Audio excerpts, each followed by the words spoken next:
ये युद्ध जो है वो पूरी तरीके से अवैध है और किसी देश की सीमा में घुसकर की गई तानाशाही पूर्ण कार्रवाई है, ऐसा मैं मानता हूं। खामनेई साहब जो ईरान के सुप्रीम लीडर थे, उनके देश की सीमा में घुस के उनको मार देना, ये अमेरिका और इजराइल की तानाशाही है। ईरानी जहाज हमारे आमंत्रण पे भारत आता है 2026 युद्धाभ्यास, मिलन युद्धाभ्यास के लिए, और हमारी सीमा के करीब उसको मार देता है अमेरिका। 100 से ज्यादा लोग मारे जाते हैं और भारत का प्रधानमंत्री शोक का एक शब्द नहीं बोल पाता। हम ईरान से सस्ता तेल और गैस खरीदते थे। अमेरिका मोदी जी को डांट लगाता है, ट्रंप डांटता है, तुम इससे तेल नहीं खरीदोगे। वो कहते हैं हाँ जी हुजूर, नहीं खरीदोगे। बताइए आप, 200 साल तक अंग्रेजों ने इस देश को गुलाम बनाया, फिर एक अंग्रेज का राज हो गया क्या यहाँ पे? हम पूछेंगे अमेरिका से कब तेल खरीदना है, नहीं खरीदना है, और अब तक मोदी के मुंह से एक शब्द नहीं निकला कि ये बात गलत है। आप कौन होते हैं हमें बताने वाले? तो खुद देश की जनता तय कर ले कि कैसा कमजोर आदमी देश के सर्वोच्च पद पे बैठा हुआ है। खामनेई साहब की मौत के बाद आज प्रेयर मीट रखा गया है सर कल्चरल सेंटर में। इसी के साथ प्रेसिडेंट ट्रंप की एक वार्निंग सामने आई है। वो कह रहे हैं अनकंडीशनल सरेंडर होना चाहिए ईरान की तरफ से, युद्ध रुक जाएगा। पहली बात तो ये है कि ये युद्ध जो है वो पूरी तरीके से अवैध है और किसी देश की सीमा में घुसकर की गई तानाशाही पूर्ण कार्रवाई है, ऐसा मैं मानता हूं। और ट्रंप और अमेरिका इस समय, इजराइल इस समय वैश्विक तानाशाह के रूप में दुनिया के सामने आ रहे हैं। खामनेई साहब जो ईरान के सुप्रीम लीडर थे, उनके देश की सीमा में घुस के उनको मार देना, ये अमेरिका और इजराइल की तानाशाही है। उससे ज्यादा हैरान करने वाली बात यह है कि इस पूरी घटना पे भारत के प्रधानमंत्री शोक का एक शब्द नहीं बोल पाते। ईरानी जहाज हमारे आमंत्रण पे भारत आता है 2026 युद्धाभ्यास, मिलन युद्धाभ्यास के लिए, और हमारी सीमा के करीब उसको मार देता है अमेरिका। 100 से ज्यादा लोग मारे जाते हैं और भारत का प्रधानमंत्री शोक का एक शब्द नहीं बोल पाता। ये प्रधानमंत्री की कायरता, उनके दब्बूपन और उनके डरपोक होने का सबूत है, जिससे भारत के स्वाभिमान, सम्मान और प्रतिष्ठा पर चोट पहुंची है। मैं खामनेई साहब को अपनी श्रद्धांजलि अर्पित करता हूं और ईश्वर से प्रार्थना करता हूं कि जो उनके चाहने वाले हैं उनको ये कष्ट सहन करने की ऊपर वाला शक्ति दे। सिलेंडर प्राइसेस भी बढ़ाई गई हैं सर, 60। सिलेंडर प्राइसेस इसी वजह से बढ़ी हैं। हम रूस से तेल और गैस खरीदते थे, हम ईरान से सस्ता तेल और गैस खरीदते थे। अमेरिका मोदी जी को डांट लगाता है, ट्रंप डांटता है, तुम इससे तेल नहीं खरीदोगे। वो कहते हैं हाँ जी हुजूर, नहीं खरीदेंगे। इससे गैस नहीं खरीदोगे? हाँ हुजूर, नहीं खरीदेंगे। तो खामियाजा तो देश की जनता को भुगतना पड़ रहा है ना, देश की जनता को भुगतना पड़ रहा है ना।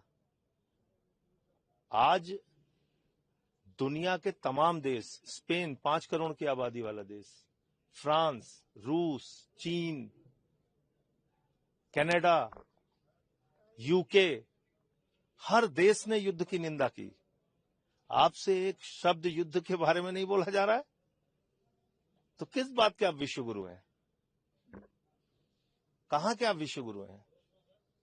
तो इसलिए ये इस पूरे घटनाक्रम ने मोदी जी के कमजोर होने का भी सबूत देश के सामने पेश किया है। एक अंतिम सवाल सर, कल हमने देखा है कि प्रेस स्टेटमेंट व्हाइट हाउस की तरफ से भी जारी किया गया। ये कहा गया कि हमें छूट है कुछ दिनों तक रशियन ऑयल परचेज करने को लेकर के, जिसकी काफी आलोचना। तो हम गुलाम हो गए हैं क्या अमेरिका के? भारत ने अपनी स्वतंत्रता खो दी है क्या? अब अमेरिका का राज हो गया है क्या हिंदुस्तान में? बताइए आप, 200 साल तक अंग्रेजों ने इस देश को गुलाम बनाया, फिर एक अंग्रेज का राज हो गया क्या यहाँ पे?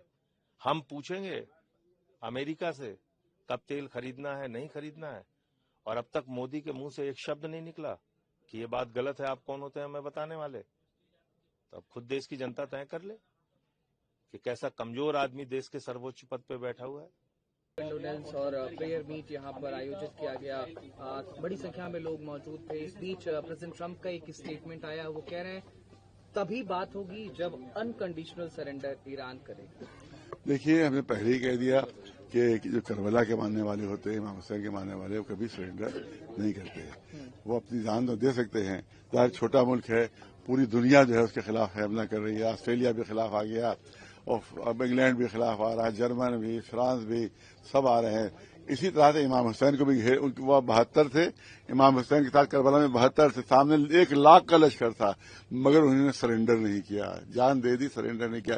तो शिया वो होते हैं, इमाम हुसैन के मानने वो होते हैं जो कभी भी झूठ के सामने, जुल्म के सामने सरेंडर नहीं करते। जान दे सकते मगर सरेंडर नहीं हो सकता। लेकिन प्रेसिडेंट ट्रंप कह रहे हैं बात तभी होगी जब आप सरेंडर करेंगे, और साफ दिखाई हाँ, दे रहा है उनसे बात ही नहीं करना है। एयरफोर्स, ईरान की मिलिट्री सब कोलैप्स कर चुकी है, और जब आप सरेंडर करोगे तब आप बात होगी। ईरान के लोग भी अमेरिका के साथ हैं, ऐसा ईरान के लोग सब अमेरिका के साथ हैं, सब झंडे बंधे हैं वहां के अमेरिका के। इससे बड़ा झूठ और क्या हो सकता है। उसने कहा था सब जाके कब्जा कर लो, हमने मार दिया खामनेई का। कब्जा कोई निकला घर से? बताओ कोई घर से निकला कब्जा करने? इसका मतलब सब खामनेई साहब के साथ हैं वहां पर, सब ईरान की हुकूमत के साथ हैं। तुम बमबारी कितनी भी करते चले जाओगे, ईरान का कोई आदमी तुम्हारे साथ नहीं है, और तुम धोखा दे रहे हो और उसके बाद इतनी बमबारी कर रहे हो। तो क्या कब्रिस्तान के वो दूसरी हुकूमत बनाओगे, शमशान घाट पर बनाओगे जब सबको मार दोगे तुम? तो ये क्या पागल पड़ेगा है जुमला के साथ। तो न बातचीत हो सकती है, न सरेंडर हो सकता है। वहां मर तो सकते हैं लेकिन न सरेंडर हो, न जालिम गुंडे के सामने, माफिया के सामने कोई सरेंडर नहीं हो सकता। क्योंकि आपके कौम की बात है, तो कोई कम्युनिटी बेसिस पीस मैसेज आप वहाँ के लिए देना चाहें? अगर कुछ पीस के लिए कुछ लोगों को भारत से अगर आपको भेजना हो नुमाइंदे के तौर पर, या फिर लड़ने के लिए भी, तो कोई जाएगा? नहीं, लड़ने के लिए क्या है, वहाँ तो हम है, अगर यहाँ गवर्नमेंट की इजाजत हो तो यहाँ से लोग जाने के लिए तैयार हैं, लेकिन हम यहाँ के कानून के पाबंद हैं। यहाँ की इजाजत होगी तभी हम में से सैकड़ों हजारों लड़ने के लिए जा सकते हैं वहाँ पर, लेकिन हम यहाँ के कानून को तोड़कर नहीं, बल्कि यहाँ के कानून की इजाजत के साथ जा सकते हैं।